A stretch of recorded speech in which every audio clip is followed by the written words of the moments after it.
What's going on, everybody? Welcome to another episode of Pod Scum. I am your host, your bastard of ceremonies, Reckless Rex Ruger. And if you couldn't tell by the enormous front teeth, that's my sidekick right there, watching my back, the Freddie Mercury puppet. This is another amazing, kick-ass episode of Pod Scum. What else would you expect? I am, as I said, Reckless Rex Ruger, a.k.a., listen up, the a.k.a. is the most important part, a.k.a. Diamond David Lee Roth Jr. It should be pretty easy to the trained or untrained eye. I'm going to stop, take a time out right here, and admire the view, because rockstar genetics are a good thing to have on your side. Call me blessed. My guest is here. We're getting into it immediately and chopping it up. I'm excited. Finally ran this guy down. Let's do this fucking thing. What's going on, my man? Hey, what's happening, man? Oh, let me get upstairs. Yeah, glad we finally got a chance to do this, man. Fuck yeah, man. Me too. Yeah. Let me get upstairs. My wife went ahead and hooked me up on the computer because it's much easier than, a phone. So. Yeah, I agree. I agree. How you doing, man? I've had people do it both ways, man, but I've also had, from doing so many episodes, obviously you're kind of at the will of the internet, man. So I've had lots of fuck ups, lots of tech difficulties, lots of, anything that can go wrong is going to go wrong at times. But you take the good with the bad. It does seem to go a little better sometimes when you're on the computer as opposed to the phone. You're a little frozen right there, though. Yeah, I don't have you. Check one, check one. And folks, here we talk about these technical difficulties right now. And our guest will come right back in. This is, of course, BRIAN PATTON from Soilent Green.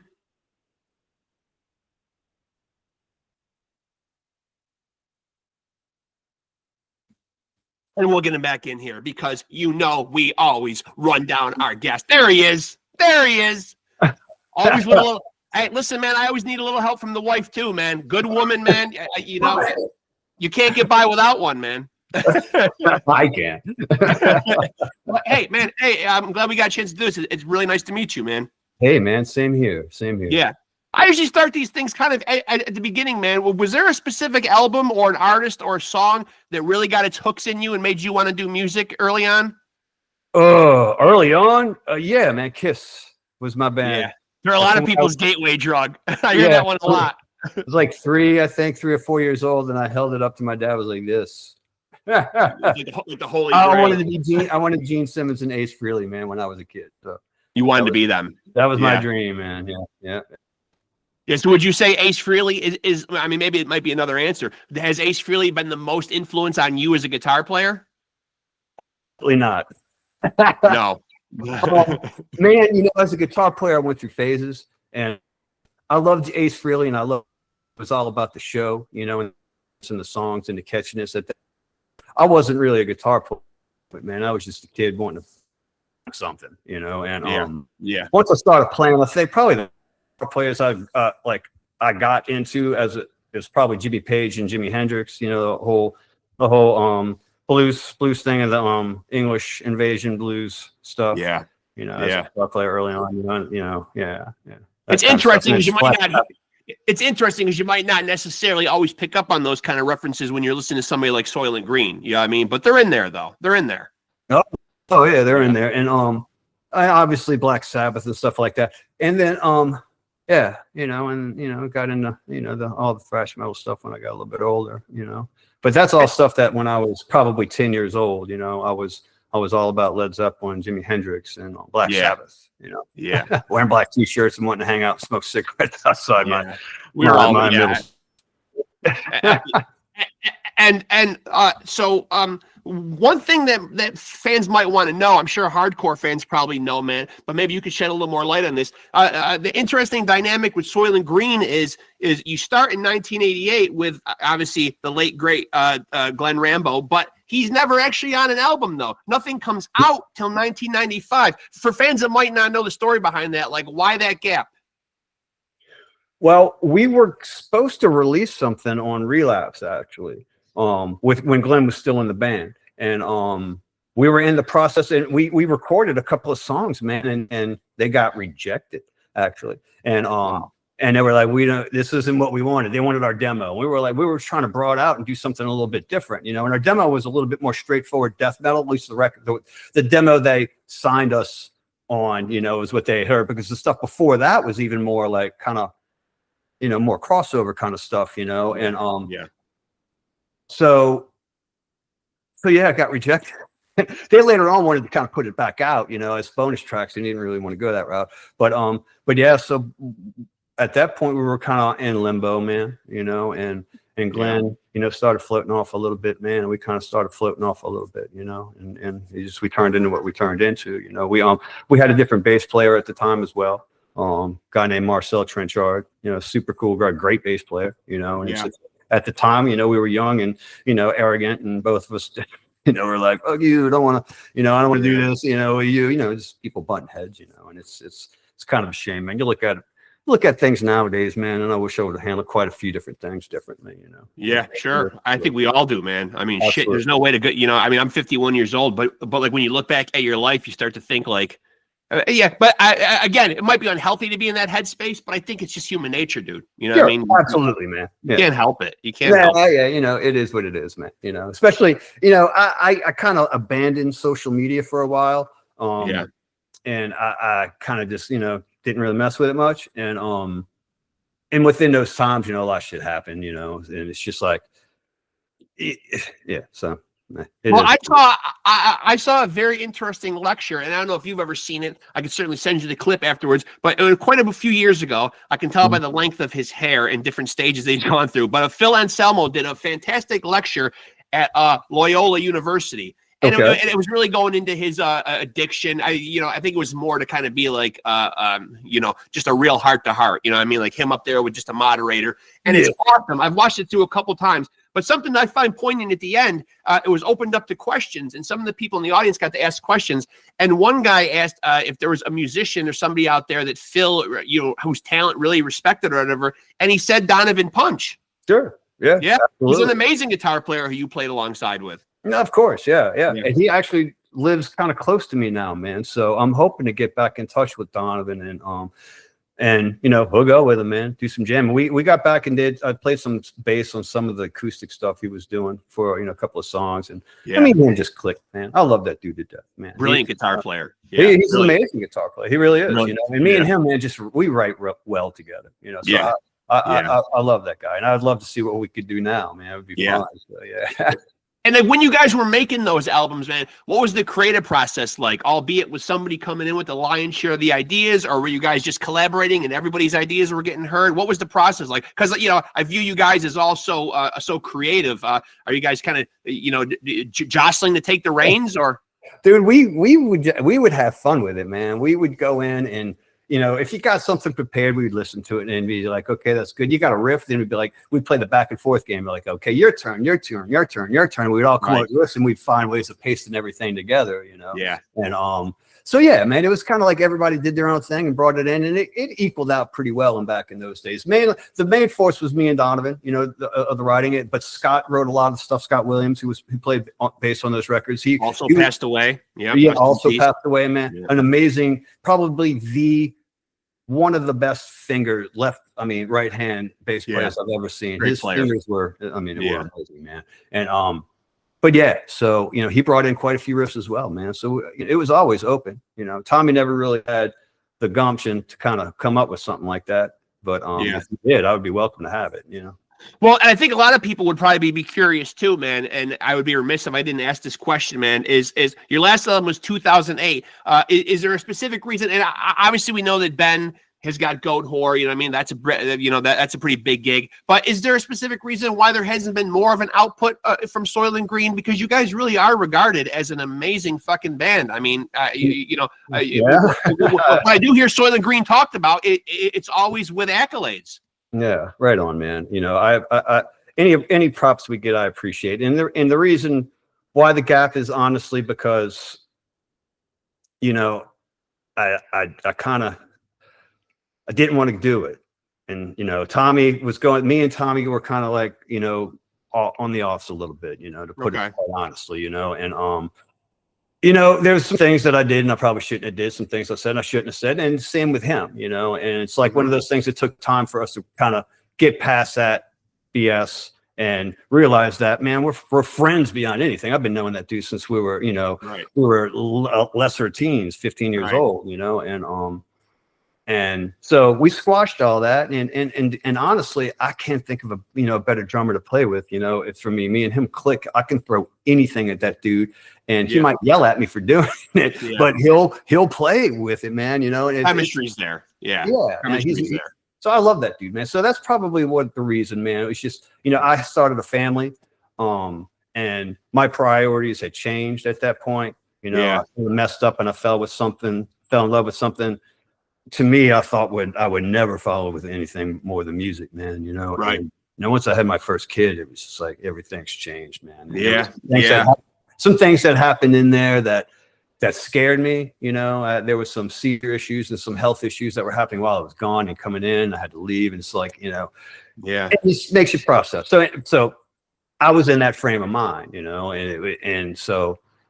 You know, in the back burners, I always wanted to. I still want to, man. I wish I could leave right now and go on a 6-month long tour, man. But there was this little gap, man, you know, and there still is. You know, I want to go back in. I want to start writing. I want to start doing some more shows and stuff like that. But everybody's kind of doing their own thing. So it's little bits at a time, you know. I mean, but that scene is rich in history, though. That NOLA scene, and I know you're not in the New Orleans area, man, but you guys spawning in 1988. I mean, I can't think of who would have been there at the forefront, you know, that predates you guys. I mean, you guys are certainly like one of the forerunners of that scene. I mean, there's been a lot of bands from there, great bands. I've had the pleasure to have some of mine. Had Vinnie LaBella on, Ex-Hoarder was there from the beginning. I've had Jimmy Bauer, I Hate God. I mean, Crowbar. A lot of those great bands have been there since the beginning. But I don't know if anybody predates you guys, though. Oh, yes. Exhorder was before us, man. Were they? Oh, yeah. Exhorder was before us, man. And I loved Exhorder, man. There was another band called Incubus. It was a fast band. EYEHATEGOD and us kind of came out close to around the same time. I think we even played our first show with Exhorder of all that, Storyville. And so, yeah, man. And Graveyard Rodeo is another band that was a huge influence on me in the local scene. I still think they're probably one of the best local bands from this area. Those first 2 demos are to me, they're amazing. You know, it's the catchiest hook I've ever heard in the band. At the time, I went and saw them practice, and it kind of scared me a little bit when I was young like that. Yeah, so, you know, it was kind of cool. I loved it. But yeah, that's another band I really dug, man. And there was a lot of old punk rock bands and stuff too, man. Flagrance by Filth, Suffocation by Filth and Flagrance, man, Shell Shock was another big one too. That Jimmy played with, I think, towards the end. So did Kirk as well from Crowbar. Played with Shell Shock. But originally it was just Mike Hatch and Greg, and I think Goner played drums, and I can't remember what they played at the time, but they were just straightforward, you know, hardcore band, you know, punk rock band. And so there were a lot of bands back then, man. But we were probably one of the ones that maybe tried to incorporate blast beats in with what we were doing, you know, and stuff like that, you know. And there was you guys were heavy. Yeah, you know, because Exhorder was a fast thrash band. They were fast as all could be, man. But I don't think they ever stepped over that one. And I think another person, or I should say, like another band that gets credit from being from that scene that isn't entirely from there, obviously, is Pantera, always associated and talked about because of Phil's association with New Orleans or whatever, man. But you know, a band that's at least kind of close to a scene that you guys helped start. But you know, what did you think about their career? What do you think about them coming back now, like post Abbott Brothers? You know, I think it's a beautiful thing, you know, all the way around, man. Anytime a friend of mine is doing anything that he loves and is enjoying it, it's great, man. Pantera even brought me out, you know, brought EYEHATEGOD out when I was playing with them, and I did a 2-month tour with those guys, man, you know, and it was all because of him, you know. And Soilent Green played some shows with him and with them and Anthrax also, and you know, just because he loves us as people, and he loves their band, so you know, so I think it's great beyond anything else, you know. So I think it's a good thing, man. You know, even other generations are getting to see them. Other generations are getting to see them. That might not have. Maybe it's not the same lineup, and it might not be the same lineup, but the guys that they do have are not, and I said this before on here, they're not just hired guns, man. These are guys that are part of the inner circle. You know, I mean, Zach and Charlie are guys who are doing the music a great service. Absolutely. You know, I totally believe that. I mean, you got to start thinking when it comes like that, you know, who you're going to get. And of course, Zach is, you know, was really good friends with Diamond and everybody else, you know, in the whole circle, like you mentioned. And, right. And same as Charlie. And you can't, and Charlie's, man, I mean, you can't do much of a amazing drummer than Charlie Bennett. Yeah. Man. You know, he's a creator. Amazing. You know, he was the creator, one of the true beyond Pantera, quite, you know, I mean, so he's a true dude, man, you know, as far as I'm concerned. I get it. They're saying this, that, and, you know, some fans are saying that and the other, and I understand, everybody's got an opinion, but, you know, it is that I think it's an amazing thing, you know, and more power to them. I'm excited. I'm excited. I'm going to see it next year. Yeah, great, man. Yeah, you know, I even think if they wanted to, they should be able to record. Everybody's bitching they should never record. It's just that, and it's like, let them record, man. I would like to hear what them dudes would put out together. You know, hell yeah.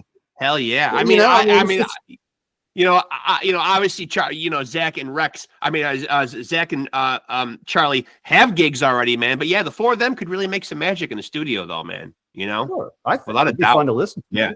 Yeah. I'm just excited to see. I'm just excited to see them live, though, because Phil, you know, has quietly over the years really become like a rock legend, man. You know what I mean? Like he's an iconic front man. You know, he is, man, for real. Yeah. I mean, you got probably not too many other people playing that kind of music that you could really say that about. You know, as far as singers go. I mean, there's Randy on the upcome, you know, with Lamb of God, you know, but there's you know, there's not really many, you know, single guys, you know, like the Rob Halfords and the, you know, the Bruce Dickinsons, you know, the rarities.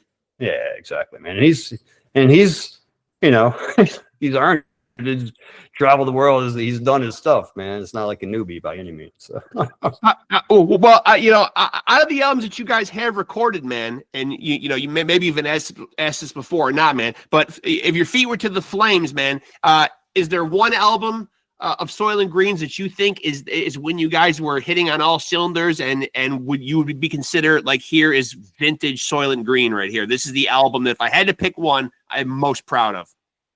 I mean, it would probably be Some Out Secrets, you know. I think, you know, it's the one that everybody seems to gravitate to, and when I listen to it, I really like it. You know, I kind of prefer some of the stuff on our last record the best, though, honestly, just because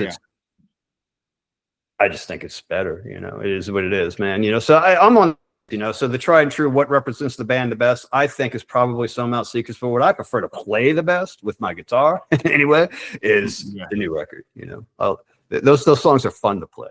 I like having fun when I play, man. Well, you know, obviously, especially post-COVID, man, you know, the way people consume music, listening trends have changed so much. There's not so much emphasis on the physical product. People are streaming a lot. They're not listening, and their attention spans have dwindled. You know, do you think nowadays it's a sucky ass thing? Yeah, it really sucks. People just don't drop the needle and take the ride anymore and listen to the whole album. You know, you've seen so many singles and or EPs, man. Has it become an EP world? Does an LP even make fucking sense anymore? To me, it does. You know, I love it too. I accept the band. It totally does. You know, but you know, that could just be me. I mean, I get it. Everything's so cut and paste. Nobody has time to do anything anymore, and it's easy just to click a button, listen, and move on. You know, but to me, it's kind of, it's allowing the AI version to come in. You know. Stuff, you know, soon it's just it's the whole organic process of music is just gonna be like background noise, you know, that's pleasant to a person every now and then. It's not gonna be a work of art necessarily, you know. You're right. Yeah, you know, you're right. So, you know, if that's the way things go, let it go. The music making aspect will float away, hopefully. You know, if anything, I think it needs to kind of float away a little bit anyway. Yeah, you're right. Yeah. And kind of, you know, maybe the true organic artists will come up and do their underground stuff all over again instead of posting a song on Facebook with one guy who created something on his computer and can play, you know, an instrument. Great, you can play your instrument. Awesome. I've seen some amazing players on YouTube and all that, and it's great. But to me, it's just an amazing player. It's like, okay, it loses the, you know, the organic feel of other people in there, even an audience. You know, if you're going to see a single person playing, I would like to see him in front of an audience. You know, that way it's kind of a a little bit more of a thing. Yeah. Well, it's also unfortunate too, man, because a success nowadays isn't necessarily just equated to fucking talent. Now it's social media presence and how many followers and viewers. You know what I mean? Like you could be the shittiest entertainer in the world, but somehow something resonates, and people are like focused on every move that you make, and suddenly like I had a guest on here just the other day who said that this came from Rolling Stone. Rolling Stone magazine voted Taylor Swift is the most influential guitar player. I'm finding something to fucking throw right now. I don't even know what's here to throw, but that's infuriating. Come on. Influential? Yeah, that's hard to swallow, man. As a guitar player, man, that's got to be super fucking insulting, I would imagine, on every single cellular level. I mean, to me, as a guitar player, it's stupid because that just makes Rolling Stone look like fucking idiots. Awful. So, that's just my opinion. Anybody with the right mind would know that Taylor Swift is probably not the most influential guitar player. Guitar players, she might be the one to, like, my daughter, she's 10 years old. She likes Taylor Swift, to her, maybe, but anybody who wants to pick it up. And I would imagine if she picked it up for longer than 3 years, she'd be like, Taylor Swift sucks. I want to learn how to right. I mean, if you want to give her the moniker of, like influential entertainer, influential artist, man, but singling her guitar playing out as a focus and saying that she is. I mean, we're in a lot of trouble, man. I mean, the music world's in a lot of trouble. If we're going to be, I see her just playing like a lot of strumming with her thumb. I mean, I don't see any technical prowess there, and I'm not a musician myself, so this is just one guy's armchair opinion here. But I mean, I don't think I've ever been like, wow, she can play. Yeah, blown away. Yeah. And how about technology as a whole, though? Like, are you a fan of the physical product? Like, I know there's a lot of people who take their vinyl collecting very seriously, man. Or, like, are you somebody that uses the streaming platforms? I use the streaming platforms. I have my vinyls. I love them, and something comes out new on vinyl that I might like and I want, I dream about getting it, and stuff like that. I think the new vinyl packages that are coming out are awesome, man. But I have Amazon Prime, man. It's easy for me to type in my favorite record, but I still listen to my record. I listen to the whole thing. But if I'm in a car, it's easy. They don't even make CD players in cars anymore, so I'm kind of stuck doing that. If I want to listen to music, my wife came home with it was the car, and I was like, well, there's no CD player. Where's the CD player? Yeah, I know. Yeah. I was like, you made a mistake, man. You got to take. She informed me that they no longer make them anymore like that. Nope. I played the old man, like, I know. I was the exact same way. It's like I'm kind of going with the technology, kicking and screaming. It's become like a necessary evil, and you got to kind of play ball or whatever, man. You know what I mean? Because it is, man. It can be our friend. They're forcing your hand. They're forcing your hand by saying, "Well, you're going to be Bluetoothing and streaming because we're not giving you a CD player." Right on, man. The thing I'm kind of starting to dig a little bit though is some of the tech gear, that shit's pretty tricky, man. They have some young builders, man, that are building stuff in their house that are like modeling amps and creating them to where it sounds basically the same thing, and they just put it in the box about yay big. Right. And it's pretty neat. But stuff like that, it would make touring so much easier. I want to try to do something myself, but touring with a box this big, about that big, is so much easier than carrying that thing, And I was always really adamant about bringing my head everywhere I went, everywhere. Japan, Europe, everywhere. That head had to come with me, and I'll still be lead that way until I guess I could find something. But shit. And so technology, it could be good, man. Depending. And for people who will understand what you're about to say in the next couple minutes, I will not be one of them. But I'll ask the question anyway, because as I said, I'm not a musician or whatever. But for people that might like the sound that you achieve, man, those quote unquote gearheads out there, man, like, are you loyal to a particular guitar and a particular rig? Maybe there might be people out there that are curious how you achieve the sound that you achieve. Yeah, man.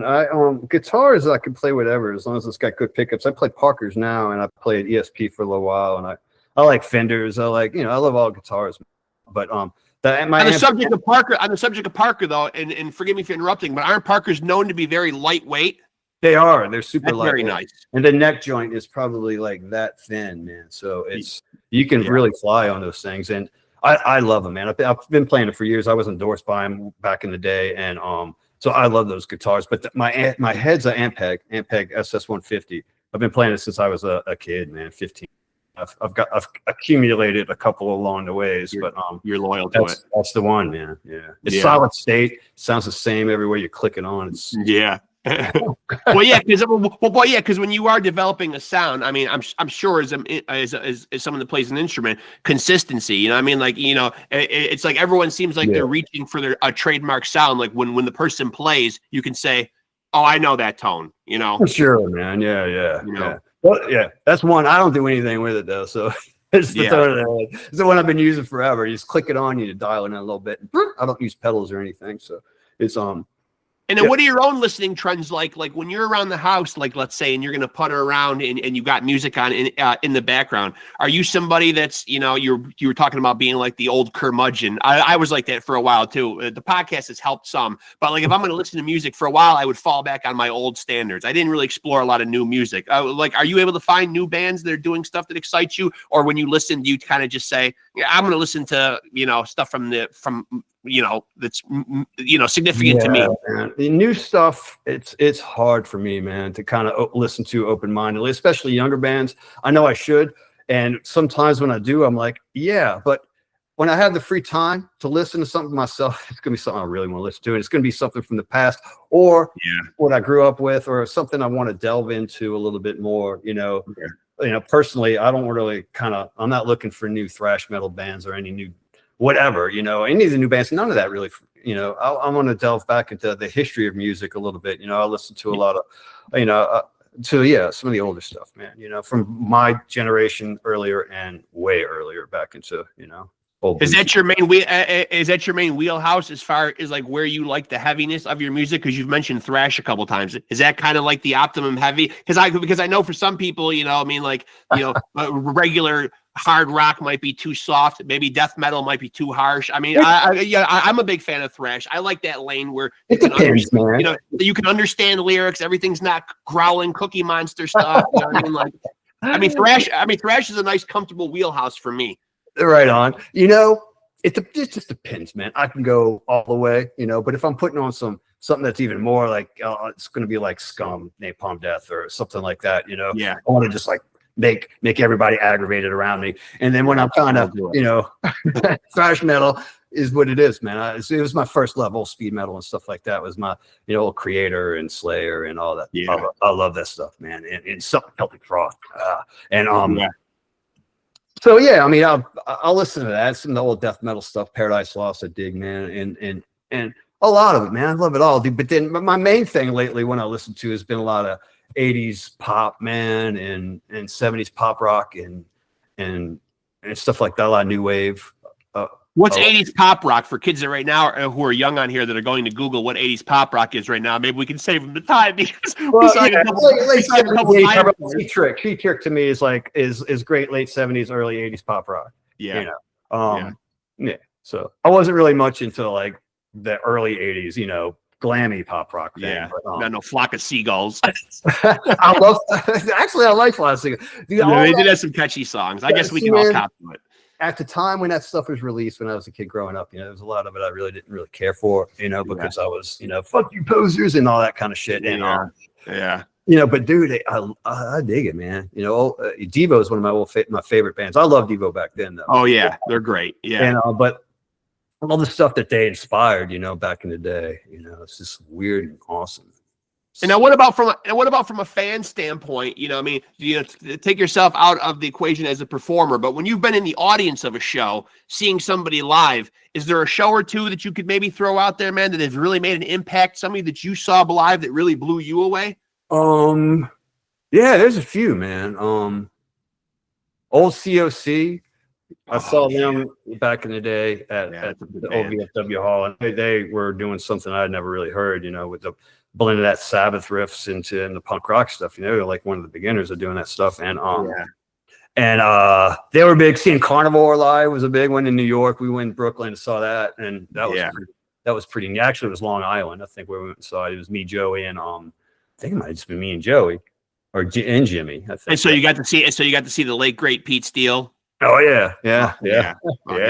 True Carnivore incantation, man. We got some hits. And what else? Sleep. First time I saw Sleep at we were at the Limelight, the big famous club at the Limelight in New York, and we went and saw them, and I think they were playing with Carcass at the time and Voivod, and they blew everybody away. It was amazing. You know, they made me throw up. Now you're not in the New Orleans I had something area. to do with the drugs I was on, but they made me puke all over the place. It was great. And now you're not in the New Orleans area no more, man. Like where have you relocated to, if you don't mind me asking? I'm in Greensboro, North Carolina, man. But okay. You know, New Orleans is my home, and it always will be. You know? Yeah. It is. I go down to North Carolina quite a bit. You know, as we get older, man, me and my wife want to try to get down there at least once a year because my in-laws are down there. And you know, as people get older, you never know how much time you have, man. So she wants to be better about getting down there once a year. Plus, I have a friend down there who plays guitar in a good thrash band down there. Outlier, great band. Oh, nice, man. Yeah, yeah. They're in the Raleigh area because my in-laws live in Cary, North Carolina. That's not fun. That's like an hour from me, man. So. Close to Raleigh. Yeah. It's a beautiful area down there, though. And it seems like an area that's always flourishing too, man. It's always on the grow. Yeah, man. It's good. There's always something going on, you know, and it's pretty tight knit, so you can kind of scoot from like Winston-Salem down to Raleigh over there, you know, and with not having too much travel, you know. So it's nice, man. I mainly moved up, honestly. I lived in Baltimore for 9 years. So I New Orleans up to Baltimore for 9 years, and it was all family stuff. My wife's has got stuff going on down. We moved down for that. It was books, and her dad ended up down here, so we moved down to Louisiana.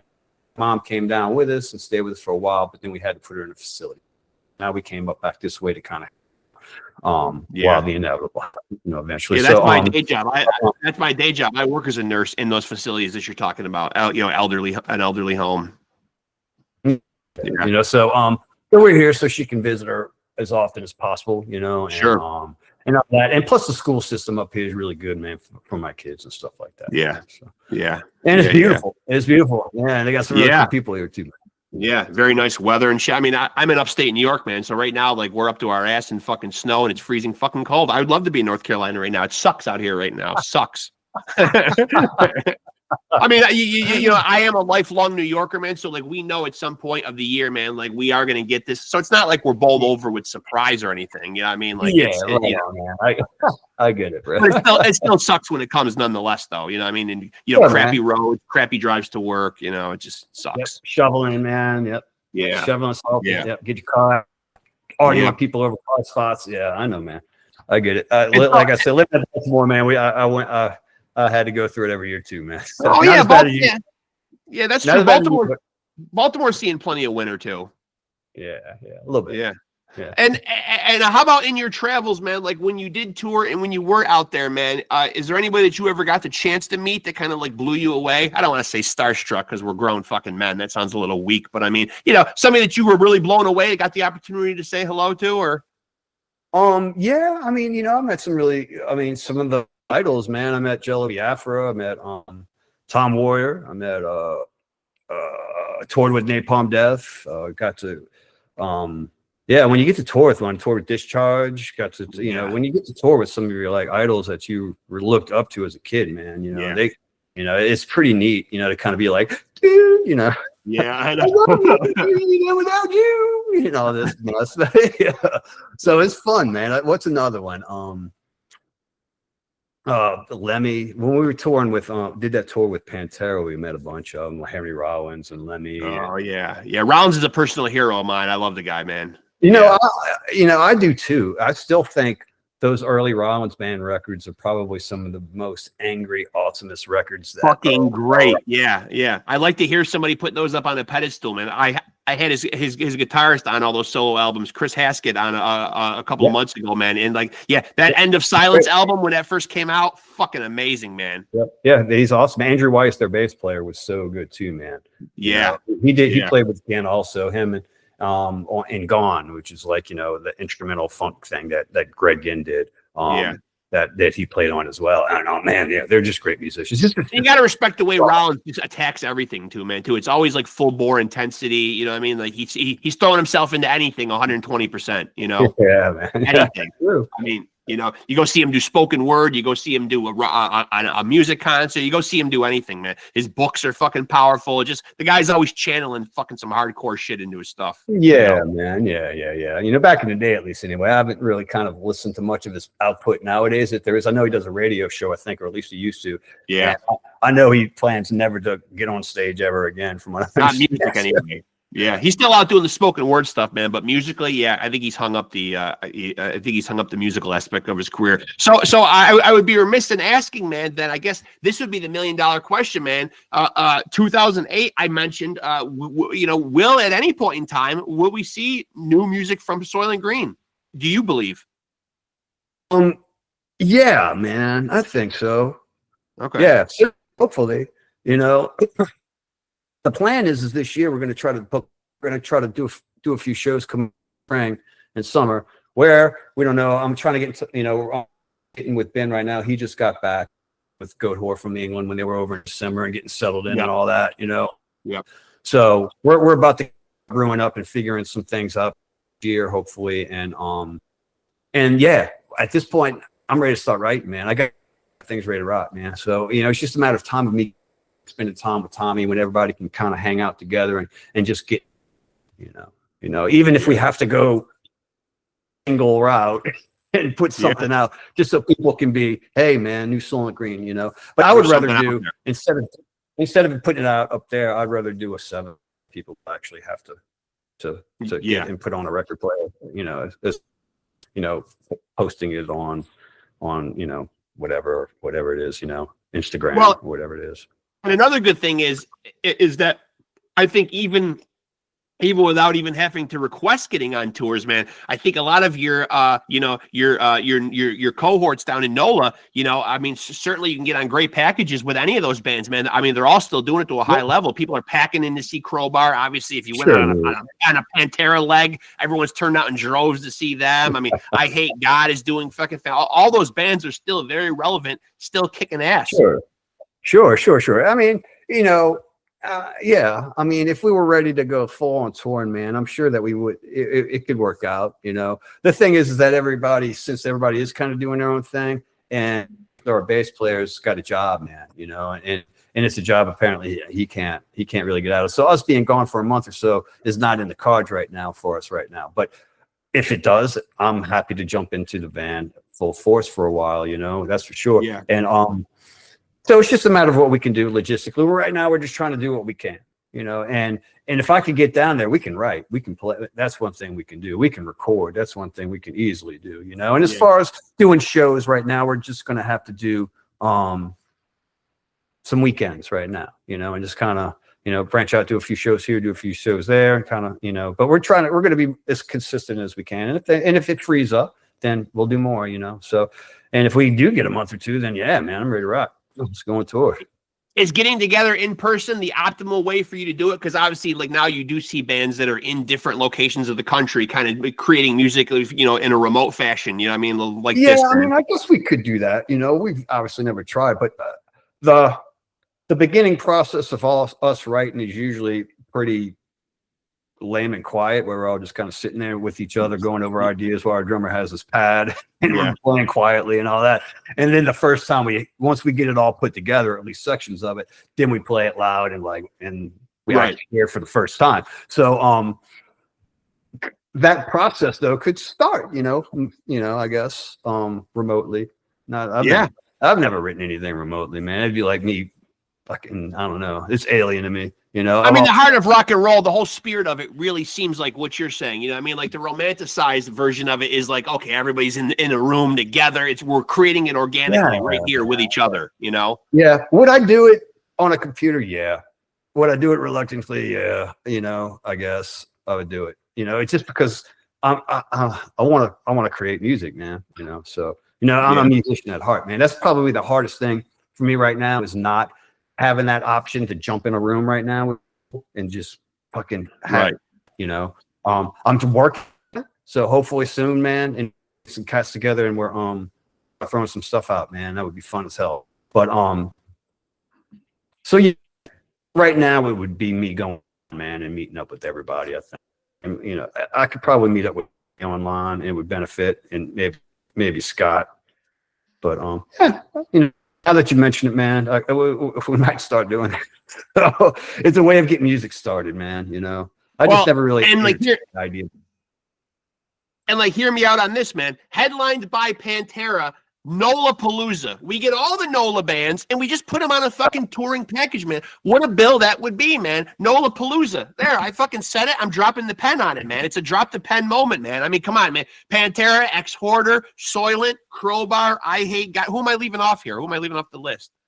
I mean, you remember when NOLA-palooza first started, it was 7 or 8 bands, and it was its essence was it was kind of like this big traveling, you know, kind of circus or whatever. Man. You know, it was an all-day thing. Man.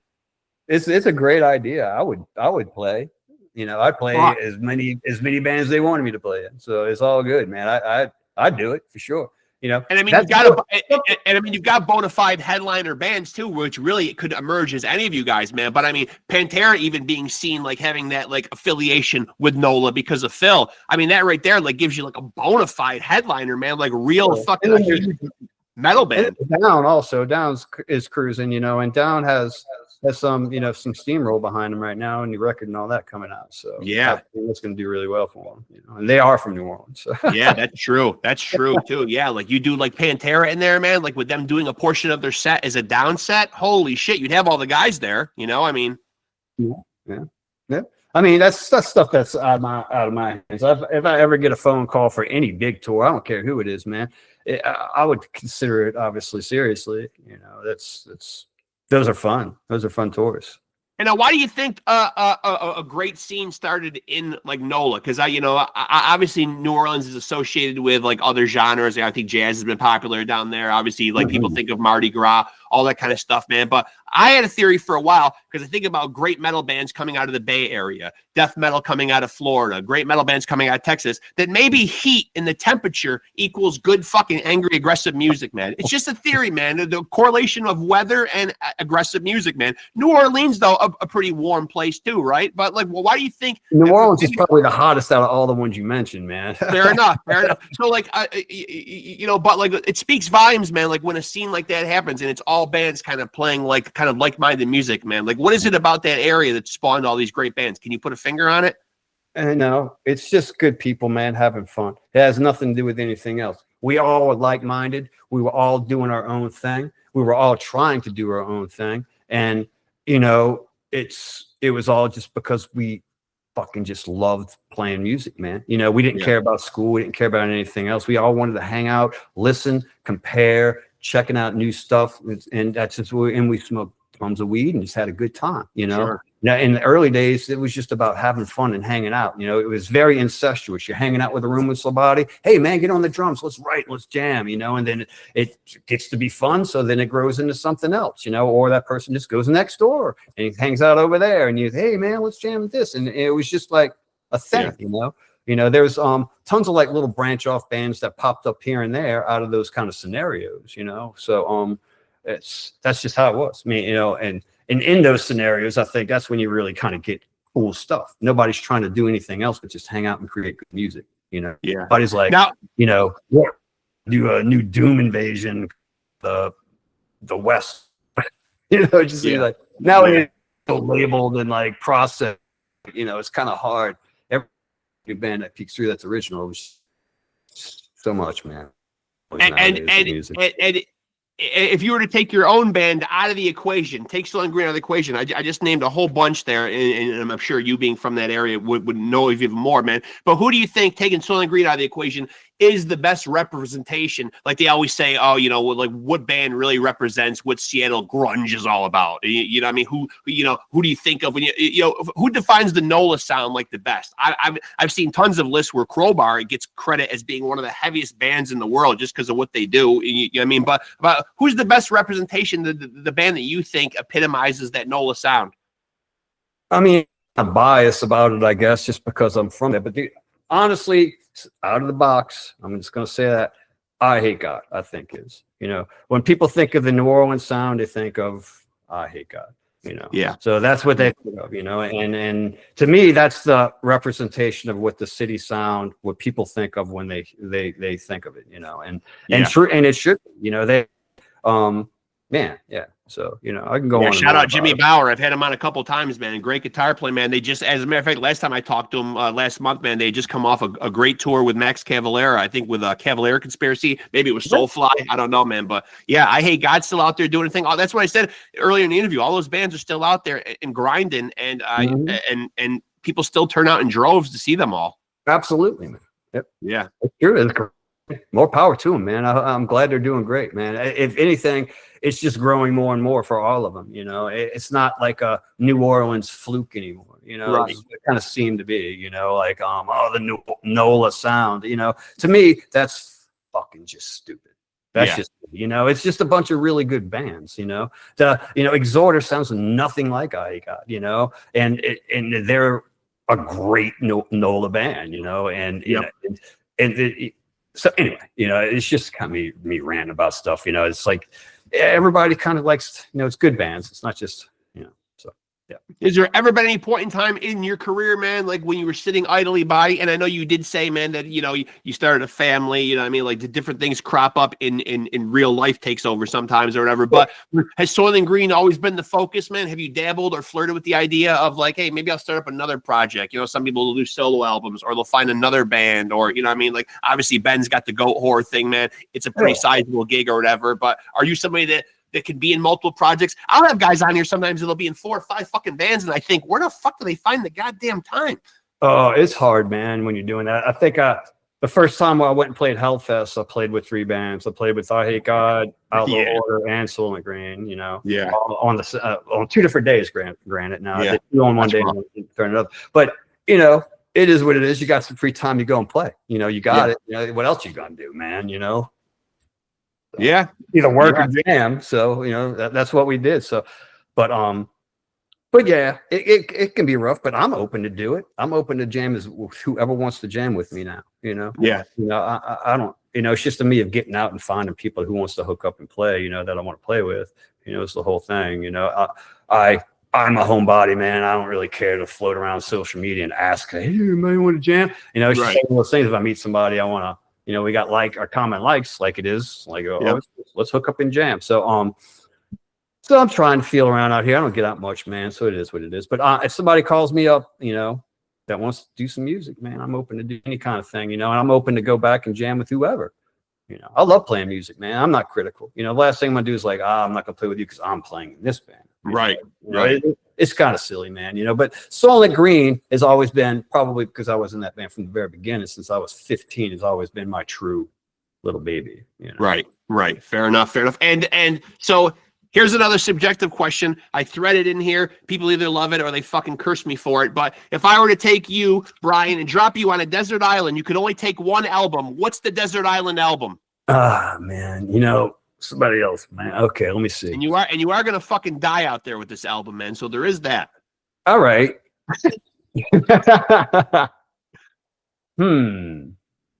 Again, this is a much easier question. Like while you let it marinate around for a little bit, man. Okay. You know, Naked City, and for this reason only, because there's so many different styles of music crammed into that record. That I'm sorry. What was the album? I didn't hear it. It's Naked City, the band Naked City. It's a John Zorn project from New York. A bunch of old nerdy jazz musicians that changed the face of music, as far as I'm concerned. Anyway, their first record, they're kind of like are you familiar with Naked City at all? No, but I'm going to write them down because anytime I hear good suggestions, this is why I keep scrap paper in front of me, man. Because I've got hip to a lot of great music in these kind of interviews. Well, they're jazz, except for the singer, at least with the records out. He's a Japanese guy. Yamatsuka Ai, and he played in a band called the Boredoms and many other projects from Japan, and they incorporated jazz and country and blast and hardcore and everything into like this blurred up thing that's now a little bit more common. Wow, that sounds amazing. It's great, and it's kind of what made me realize that you can put anything together music wise and it'll work. You know. But yeah, it's like a blender, man, you know, with all these different styles. But that record in particular has half of it's like that. And then the other half is a little bit more straightforward jazz. So I can kind of mellow out on one side, and the other half is. But still, I applaud the adventurousness of it, though, man, because it sounds like an adventurous endeavor, man. You know what I mean? Like, I always applaud bands that are willing to, as you said, throw stuff into the blender, man, and come up with something that challenges the listener and is interesting. And check this out. After they did those records that were like all crazy like that, it came out with a record dedicated to the Melvins. It just says, thanks to the Melvins. And the thing, Wow. it's one 40-minute long song, you know, and it's just, you know? Wow. So they just switched gears and listen to that record too. I think it's called Leng Chi. And it's like a jazz band playing Earth 2 or something, you know. And that speaks volumes too, man, because choosing it as a desert island album, man, I mean, just really goes to prove, man, that this isn't something that you would feel like, oh fuck, after 2 days of this, man, I don't want to listen to it anymore. You know what I mean? Because the Desert Island album, man, like really carries with it, that title, a lot of gravity. I mean, this is an album, I guess, depending on how long you live on the island. I mean, I suppose you could live there one day, listen to the album, and then fucking hang yourself. There you go. I don't know how long I want to be there necessarily, but I'm kind of imagining like a Tom Cruise, or Tom Hanks, Castaway type scenario, you know? Right on, yeah. Yeah, if I was over there probably a year with just that record, I'd probably drive me to kill myself. It might be a little too much. Yeah, it might be a little too much.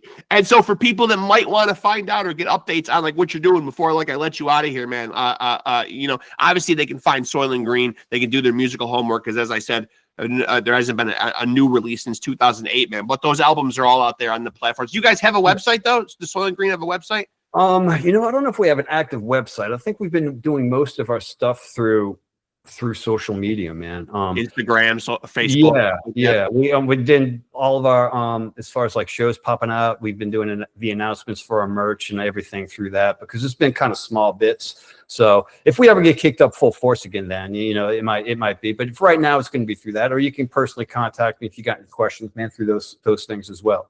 Yeah. Well, yeah, but this is a good tease though, man, because like at least saying the things that you did say gives fans out there hope.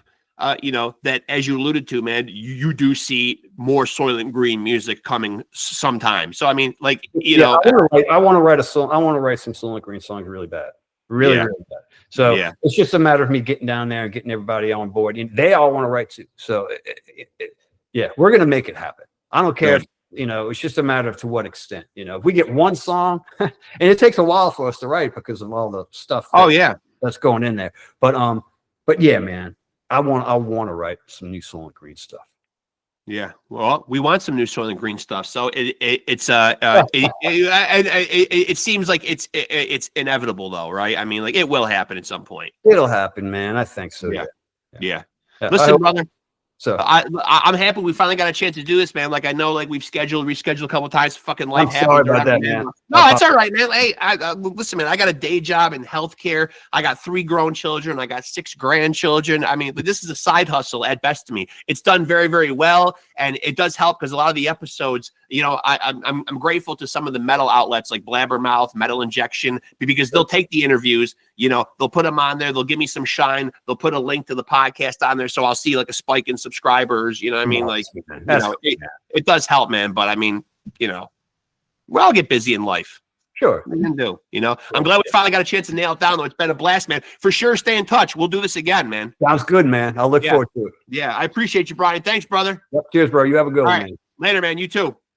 There he goes, folks. That is Brian Patton. He is the guitar player for fucking NOLA legends, even though he's not in NOLA no more. Soilent Green, need I say more? Last album was Inevitable Collapse in the Presence of Conviction in 2008, but there are other legendary albums out there like Pussy Soul, his personal favorite, Sewn Mouth Secrets, A Deleted Symphony for the Beaten Down, Confrontation. These albums are out there. They're on the streaming platforms, and they will be the punch in the face that you fucking rightly deserve and need. So go back and fucking listen to Soilent Green, man. One of the bands, like he mentioned, Exhorder as well. I mean, there were bands there at the forefront of that NOLA movement, man. But Soilent Green was in there with their foot in the door. 1988, man. A fucking great band, man. That, of course, their vocalist, Ben, from who also is in Goat Whore. I mean, they are a fucking seriously fucking heavy kick in the fucking teeth.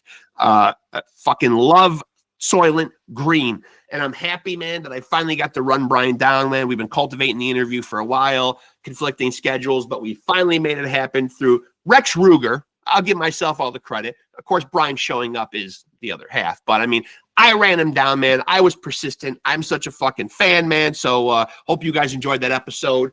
And, of course, I still look good at the end of this interview. I'm going to confirm that. Hold on a second. The David Lee Roth looks, the Rockstar genetics have not let me down. Before I got into the interview, I wanted to let you know that when they do occasionally let me down and the Roth quaff is not cooperating, here's what I go to. It might be a brand new year, but it's the same old product, folks. Get it, love it, use it. You'll never look this good, so get that out of your mind.